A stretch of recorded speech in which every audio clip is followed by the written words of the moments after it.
It's September, I think it's September 27th today. Can't remember. But anyway, got the 8450. And a couple weeks ago when I was hauling those bales, blew an exhaust gasket, on these tractors. To replace the exhaust gasket, you got to take this off, intercooler, you got to take all this shit off. I think, yeah, that's an intercooler.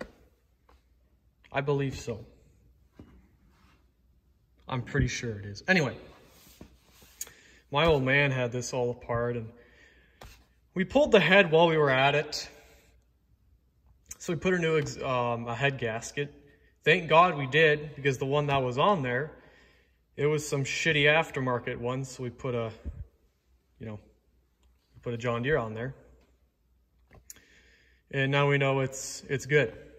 This tractor has about 12,000 hours on it, but the engine supposedly has 2,500.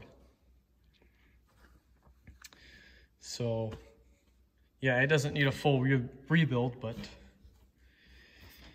blew an exhaust gasket. Not the end of the world, but it had to be changed. So whatever. Nothing major,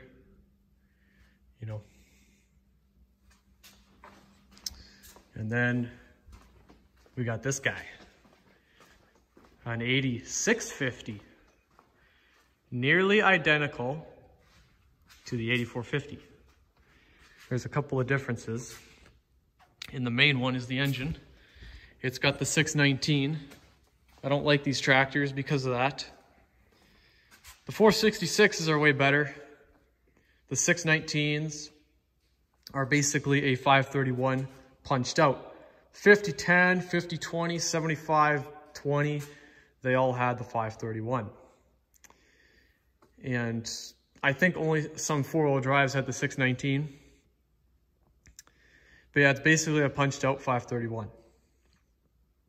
And both were never good. The engineering behind them was pretty bad. Very gutless engine.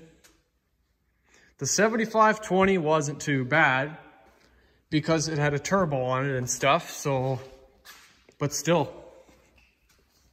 That engine was huge for the horsepower it was producing, and it was just gutless.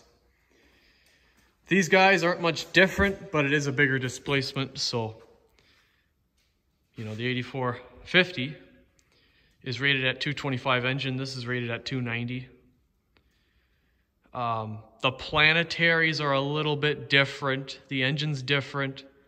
The gears in the transmission, I believe, are different, because technically that 84 is actually a mile an hour faster in every single gear, according to the manual. But other than that, it's the exact same tractor. The frame is the same. Physically, they are exactly the same size. There's no difference whatsoever. It's no wider. The rads, I'm pretty sure, are the same size. The injection pump, I think, is similar. I don't know. This has 520s versus ours has 480s. Oh yeah, we got this fuel tank. There's a weld here that's cracked and it's leaking, and so we gotta pull that tank off, and it's not a big deal really. He's got 520 duals. He's running 30 pounds in here and 15 pounds in the outer. But yeah, 30 pounds, that is way too much. Ours are 15 all around. All of them are 15 pounds. This one's at 15. He's got fluid in those tires. But yeah, I don't know why he's running so fucking high. I mean, it's not even bulging. And I think these are radial tires, but I could be wrong, because I actually did not check. And I don't feel like taking the time to check right now. So, here we got a new kit. Parts are, there's part of the clutch. This is something else. New liners. One nice thing about these John Deere engines is they're wet sleeve engines. I really like that. Pretty easy to rebuild. Here's all the parts. Thing. Here's tools. But here are the rods. Not sure if they're any different from the 531. But yeah. A lot different, the connection here. The PowerTechs did not have this. The PowerTechs, they had, or the newer engines are the PowerTechs, and they break them. So instead of having this slotted here and notched, the PowerTechs, they break them. So they have, their face on here is smooth, and they don't have this. And in the factory, when they make them, they literally break it here.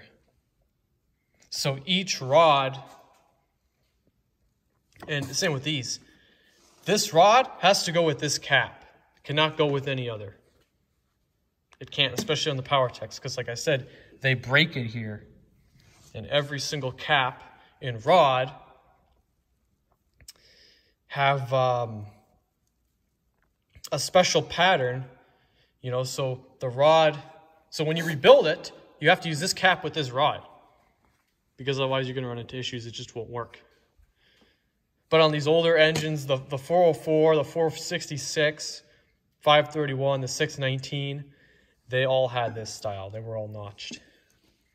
But on the PowerTechs, like the 4.5 liter 4-cylinder, the 6.8, the 8.1, the 9.0, 9 liter, the 12.5, the 13.5, those are all the newer generation PowerTech engines.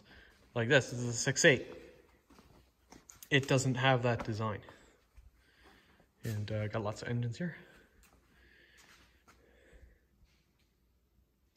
Yeah, it's a different system than the PowerTechs.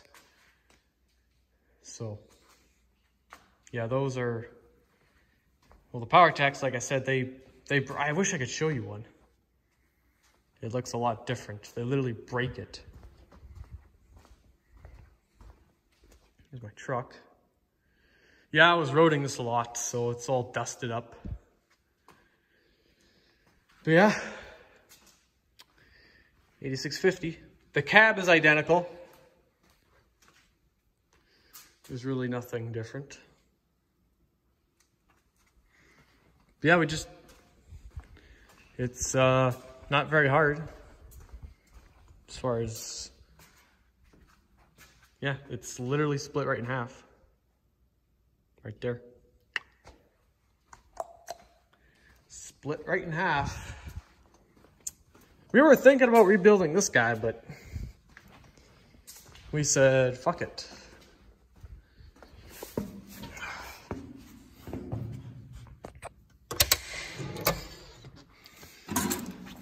And use the cab.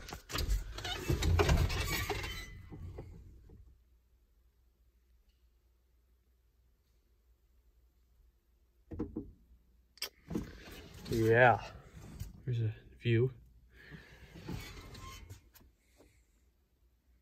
Yeah, the PowerTechs, I must say, are better than these older generation John Deeres. They have more power, they're higher compression. I mean, these 6.8s right here, you know, they got these engines fueled up to almost 300 horsepower now. It's fucking crazy. You know, these guys, these 7.6 liters, they got them fueled up to, I think, 250 horse max, which isn't too bad. You know, that's pretty much what they have in the 6250R. That engine is, well, that tractor's 250 horse and 290, like 290 maximum horsepower. They're pushing more and more power out of a smaller engine. The little 4.5 liter 4-cylinders PowerTechs, they're getting 130 horse out of them now. Crazy. Crazy.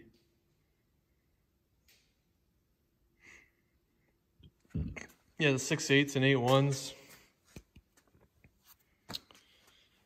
They're good. My dad and me, we've rebuilt hundreds of these things. Very good. Of course, most people that watch this video, you probably thought it was a cat right off the bat, but you would be wrong. It's not a cat. It ain't no C7. It's a Deere. But anyway, yeah, that's it. I'm up to 14 subscribers as of right now, so normally that's something I don't, I don't really ask people to subscribe, but if you want to, you go right ahead. I really just make these videos to look back on them years, in the future kind of thing. That's kind of all I make them for, really. So, yeah. Thanks for watching.